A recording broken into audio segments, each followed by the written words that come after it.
Money is changing. The rise of cryptocurrencies, quantitative easing, and people scouring around for old pound coins, so an exhibition has opened that looks at the nature of alternative currencies. The exhibition, Uncommon Currency at the Museum of London, explores the use of alternative currencies in London since the 17th century. Money itself is an often misunderstood thing. The fuss about getting rid of old pound coins before they cease to be legal tender is a good example of the misunderstanding. The term legal tender only applies where a person is seeking to repay a debt, and if the lender says I want repayment in goose eggs, the payment can be forced on them by means of legal tender. That is the one and only time that legal tender has any meaning. When someone says a Scottish bank note is legal tender, not only is it not actually legal tender, but even if it was, it can only be forced onto someone when used to settle a debt. Shopping does not create a debt, so any payment that the shop wants to take is allowed. That is why it's possible to use a credit card to buy something, as the shops are allowed to accept anything they want as payment.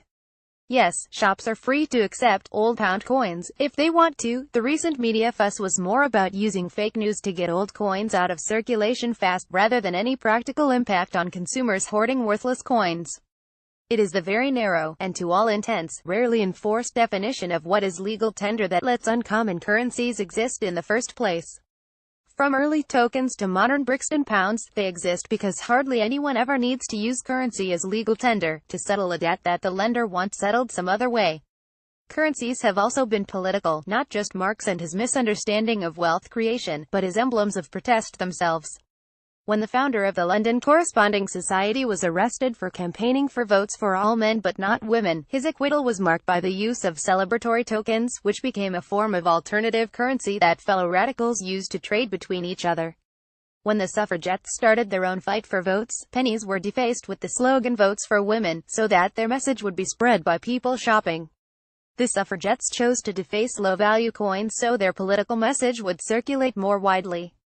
In a possibly fitting irony, when the government banned another form of currency, the tally stick, the burning of the sticks got out of control, and started the 1826 fire that burnt down Parliament. Perhaps not entirely surprisingly, the small coins and tokens are a bit difficult to make out in the glass, but the notes and accompanying explanations are easier to read.